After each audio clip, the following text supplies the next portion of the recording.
आपको ऐसा लगता है कि लोग आपके पास सिर्फ तब आते हैं जब उन्हें कुछ चाहिए? क्या आपने कभी अपनी योजनाएं, अपने आराम, अपनी नींद या शांति को छोड़ दिया सिर्फ किसी की मदद करने के लिए? और जैसे ही अपना काम निकला तो वो आपको भूल जाते हैं। अगर आपको कभी ऐसा महसूस हुआ है तो यह कहानी आपके लिए है, क्योंकि जिंदगी हमें सबसे कड़े सबक उन लोगों से सिखाती है जिनसे हम सबसे ज़्यादा प्यार करते हैं। एक शांत छोटे से कस्बे में, जहाँ चारों तरफ लंबे हरे खेत और पुराने शांत घर थे, वहाँ एक आदमी रहता था जिसका नाम था डैनियल। कस्बे में सभी लोग उसे अच्छी तरह से जानते थे। अगर किसी की साइकिल की चेन टूट जाती तो वो डैनियल को पुकारते, और अगर किसी को बक्से उठाने में मदद चाहिए होती तो भी वो डैनियल के दरवाजे पर दस्तक देते। अगर किसी अकेले इंसान को बात करने के लिए किसी की ज़रूरत होती तो वह सीधा डैनियल के घर चला जाता। डैनियल कभी मना नहीं करता था। वह हमेशा मुस्कुराकर कहता, बिल्कुल, मैं मदद करूँगा। वह मानता था कि दूसरों की मदद करने से वह खुद एक बेहतर इंसान बनता है और लोग उसकी दयालुता की तारीफ करते हैं। लेकिन धीरे धीरे बिना महसूस किए डैनियल की जिंदगी उसकी अपनी रहना बंद हो गई। उसका बगीचा आधा अधूरा साफ रहता, उसकी खिड़कियां टूटी हुई थी, उसकी छत को मुरम्मत की ज़रूरत थी। उसकी अपनी समस्याओं के ढेर लगते जा रहे थे, लेकिन उन्हें ठीक करने की बजाय वह कस्बे में घूमकर सबकी चीज़ें ठीक कर रहा था। हर रात वह घर लौटता तो धूल और पसीने से सना होता। उसकी माँ थकी आंखों से उसकी ओर देखती और कहती, डैनियल, मेरे प्यारे बेटे, तू सबकी मदद करता है, लेकिन तेरी मदद करने कोई नहीं आता। डैनियल हमेशा वही छोटी सी मुस्कान देकर जवाब देता, कोई बात नहीं माँ, एक दिन लोग मेरी दयालुता को याद रखेंगे। लेकिन वो दिन कभी नहीं आया। एक शाम आकाश काला पड़ गया और तेज हवाएं चलने लगी। कस्बे के लोग तूफान आने से पहले अपने बगीचे और सामान बचाने दौड़े। डैनियल भी बाहर निकला, लेकिन अपनी चीजें बचाने नहीं, वह सीधा अपने दोस्त ओलिवर की मदद करने गया, जिसके औजार और सामान अभी भी बाहर पड़े थे। दोनों ने तेजी से काम किया, सब कुछ कपड़े से ढका और शेड में रख दिया। लेकिन डैनियल के अपने बगीचे का फर्नीचर अभी भी बाहर था। उसके पौधे अनढके थे और उसके लकड़ी के बॉक्स खुले थे। तूफान फिर आ गया, जोरदार बारिश हुई, हवा पूरे कस्बे पे कोड़े मारती हुई चली। जब डैनियल घर पहुंचा तब तक उसके बगीचे की लगभग सब कुछ बर्बाद हो चुका था। वह सामने सीढ़ियों पर बैठ गया, चेहरे से बारिश की बूंदें टपक रही थी और कीचड़ के उस ढेर को देखता रहा जो कभी उसका शांत बगीचा था। उसकी माँ ने उसके कंधे पर तौलिया रखा और धीरे से कहा, डैनियल, आज तूने सबकी चीजें बचा ली सिवाय अपनी। डैनियल ने कुछ नहीं कहा, लेकिन उसके अंदर कुछ टूट गया। अगली सुबह थका और उलझन में वह कस्बे के किनारे पर रहने वाले एक बूढ़े मिस्टर हैरिस से मिलने गया, एक बुद्धिमान रिटायर शिक्षक जो नदी के पास छोटे से कॉटेज में रहते थे। डैनियल उनके पास बैठ गया और बोला, सर, मुझे समझ नहीं आता मैं क्या गलत कर रहा हूँ। मैं सबकी मदद करता हूँ, लेकिन मुझे खालीपन महसूस होता है। मैं थक गया हूँ, काम से नहीं, लोगों से। दयालुता मुझे क्यों तोड़ रही है? मिस्टर डैनियल नदी को धीरे बहते देख रहे थे और बोले, डैनियल, इस नदी को देखो।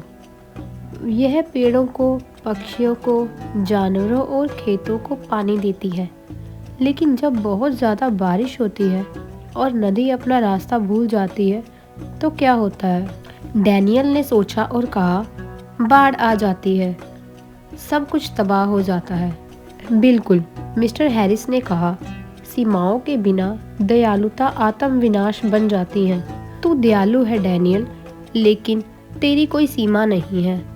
तू सबके लिए हर जगह दौड़ता है, लेकिन खुद के लिए कहीं नहीं। तुझे ना कहना गलत लगता है, लेकिन कभी कभी ना कहना आत्म देखभाल का सबसे ईमानदार रूप होता है। डैनियल ध्यान से सुनता रहा।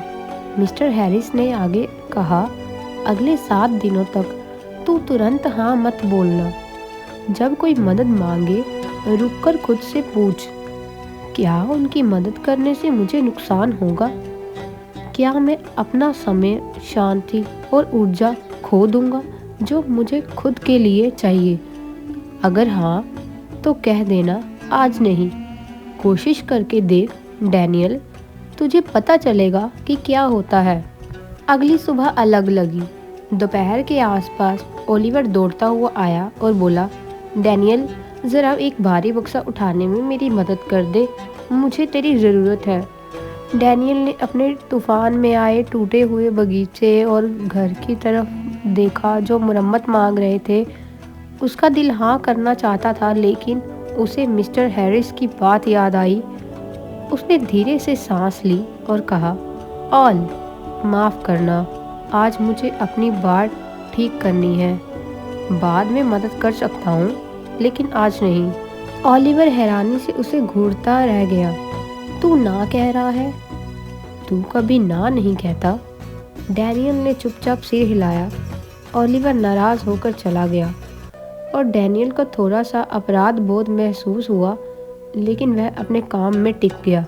कुछ ही घंटों में महीनों से टूटी हुई बाड़ फिर से मजबूत खड़ी हो गई। लंबे समय बाद डैनियल को अपनी जिंदगी की देखभाल करने पर छोटा सा गर्व महसूस हुआ।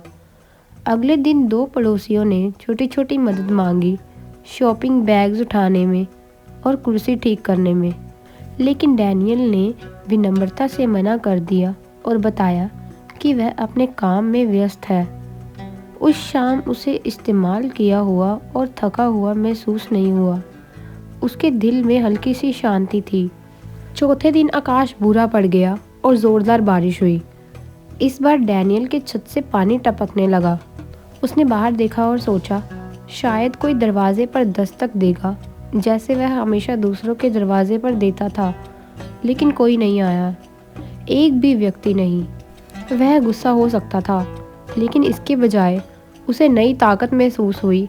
उसने खुद औजार उठाए और छत ठीक की। समय लगा, धैर्य लगा, लेकिन जब काम पूरा हुआ तो वह अपनी ठीक हुई छत के नीचे बैठा और खुद से फुसफुसाया, तो खुद पर निर्भर रहने का एहसास ऐसा होता है। दिन हफ्तों में बदल गए और धीरे धीरे डैनियल एक अलग इंसान बन गया। वह हर जगह दौड़ना बंद हो गया। जैसे ही कोई उसका नाम पुकारता, वह अपनी नींद और शांति उन लोगों के लिए कुर्बान नहीं करता जो कभी परवाह नहीं करते थे। वह सुबह जल्दी उठकर अपने बगीचे की देखभाल करने लगा और घर साफ किया, खुद में समय निवेश किया। ओलिवर अपनी समस्याएं खुद हल करने लगा। पड़ोसी हर छोटी चीज के लिए उसे बुलाना बंद हो गए। कस्बा अभी भी दोस्ताना था, लेकिन लोग अब डैनियल को एक औजार की तरह इस्तेमाल नहीं करते थे। डैनियल का घर बेहतर दिखने लगा और उसका बगीचा भी। उसका चेहरा ताज़ा लगने लगा और सालों बाद पहली बार वह बिना थके हंसा। वह अब वो आदमी नहीं रहा जो हर किसी के लिए हमेशा उपलब्ध रहता था। वह वो आदमी बन गया जो खुद की कदर करता था। एक दोपहर मिस्टर हैरिस डैनियल से मिलने आए। उन्होंने स्वस्थ पौधे, साफ सुथरे आंगन और डैनियल के चेहरे की शांत मुस्कान को देखा। उन्होंने धीरे से पूछा, तो डैनियल, जब तूने सबको हाँ बोलना बंद किया तो क्या दुनिया खत्म हो गई?